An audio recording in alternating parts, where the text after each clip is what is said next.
What's going on, everybody? Anthony Campo here with Be Battle Ready Podcast and Battle Ready Business. I really messed that one up. But today I want to talk to you about mission planning.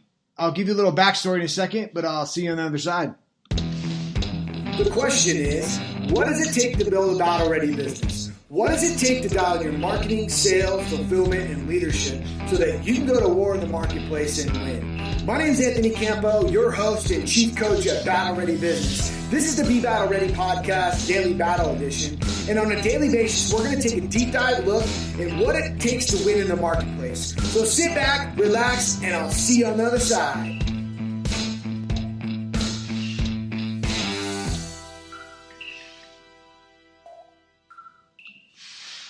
All right. So I was listening to a hot seat of a gentleman that I know through Wake Up Warrior and the Wake Up Warrior Brotherhood. And he was talking, he's an ex-fighter pilot and been in the military for a long time. Me personally, I have not been in the military. And for some reason, I resonate with Battle Ready, Be Battle Ready.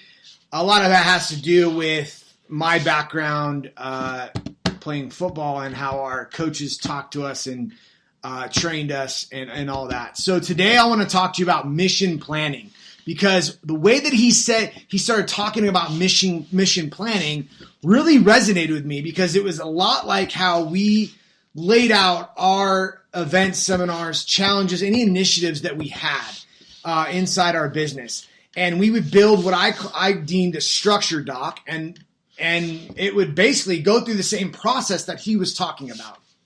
So the keys inside of this was, the way that I would set this up, and if anybody wants a copy of it, I do have a copy of a template of this mission planning, or what I call a structure doc. I might even change the name because it kind of fits. But the idea is that you have to start with the end in mind, right? And it seems like, duh, yeah, I get it, but exactly what he was saying. He was saying that, hey, I've set some targets, but I didn't use my skill sets and what I learned from the military, and it just didn't connect it. But now I connect it, and I can see how I can go do that. So it starts with the actual target. It starts with the target. And in my structure doc, it starts with objective. Like, what's our objective in this? Like, what are we looking to do? And a lot of things, when we go into things, I really like setting themes. Kind of a side story, but we used to always set a theme each year on our holiday parties, and that would connect to our Christmas cards. If you go back through my pictures, we have one that we all dressed up like cowboys. It was one of the funnest ones we did. We had a professional photographer, and we set that up. But it starts with the objective. And the key around this structure doc is the actual document, because your team can go in there and look at the objective. Like, what are we looking to accomplish? Great. That's like big picture, like foo-foo stuff, a little bit. Right? What are we trying to do for our clients? How are we trying to serve them? What does success look like outside of just numbers? And then we get into numbers. Like, what are the numbers? And in the objective, you could set the theme. You can even separate out the theme. I really believe talking about themes, having a theme for your year, theme for your quarter, theme for your month, so that you internally as a team know where you're going and the boundaries of that team, of that month, of that, whatever that is. Okay? Month, quarter, year, everything. The mission. And then we can get into, like, what are the important dates? Okay? So we get into the important dates, just so we have that high level. And then inside of this mission planning, you have all your resources that you need. Creative, team, who's responsible, all this different stuff. And then the key thing is inside the important dates, like if it's an event, it's a campaign, if it's a launch.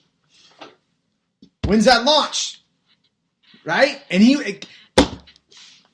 this gentleman, Nathan, he was talking about this. He's like, when we used to go pick a target and go on a mission, we would start with the target. Where is it? What do we need to do? What time do we need to do it at?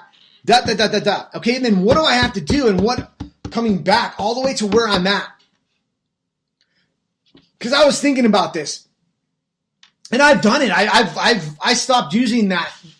My own thing. It's our own thing, right? We go through it and we don't use the tools, the skills, and the mindsets that we have, that we already have at our disposal.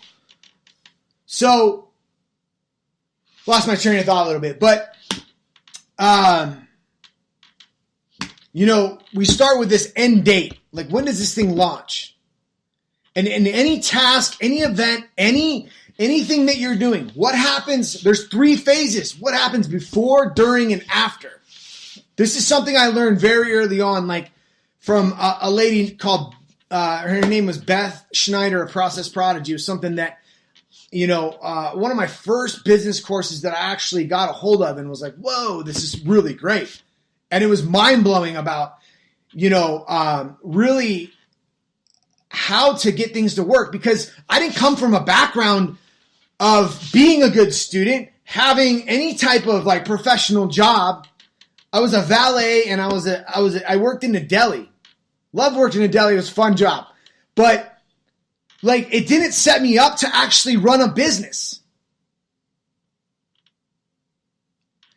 And, my mom's a great role model. My mom's like my entrepreneurial role model. But for the most part, she's not a planner. She just goes. And it's an amazing skill that, I'm very fortunate of learning from her. It's just going. Like, just, go throw it, and if it's going to work, it's going to work, and we're going to make it work. Like, that woman has defied a lot of odds over and over and over again. And some people doubt what, little rant on my mom. I'm really proud of her, and what she's accomplished throughout her life, and people come to me and say, hey, what the hell's going on? I'm like, I don't know, man. But she always figures it out. So back to actually mission planning, right? Where is that target? Backing up before, is it, the way that we used to do this when we would have an event, and this is called a framework for your team to work off of. Because if you don't, the problem that you're going to face is you're just going to be in hustler mode the whole time.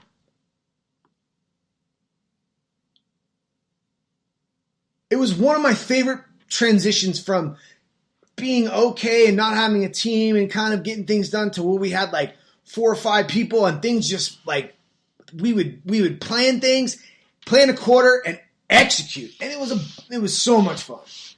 I think it's one of the most fun things that you could do in business. Some people might be selling things. I just like to see things.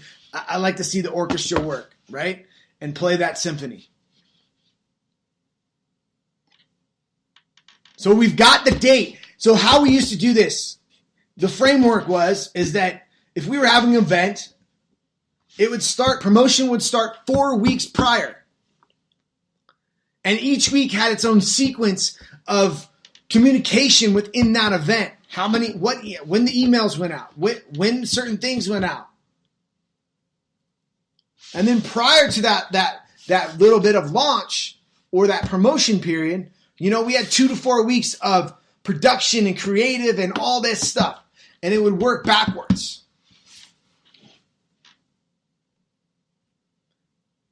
I got into that trap of just trying to go, hustle. I hustle, but this stuff is where my magic happens. So pick the target. Decide when is it happening? What's the target? What's the objective? What are the measurables inside of that? Decide what happens before, during, and after. And document it. Have a list of things and who's responsible when they're done. And then you got to have a system to measure your progress.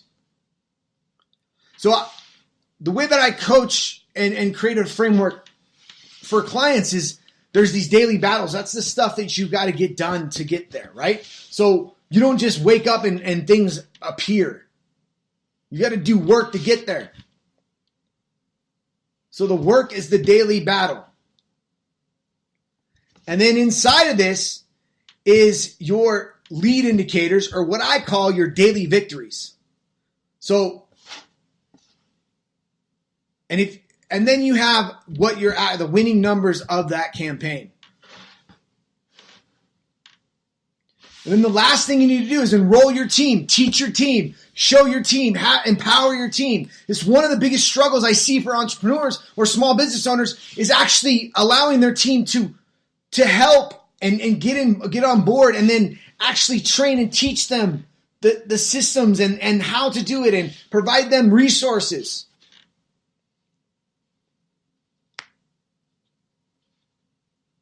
So I've been coining these things, the keys to victory. All right, it's something that I really it really touches me. Takes me back to high school, because before every game, our coach would bring us in. I mean, our pregame routine was like, you want to get lit up and on fire, go through that pregame routine. That was pretty amazing. But one of the last things he'd do before we go on the field, he would give us the keys to victory for that night. So I want to share with you, for your next mission planning, the 4 keys to victory. 1, pick your target and the objective and the theme. Pick that.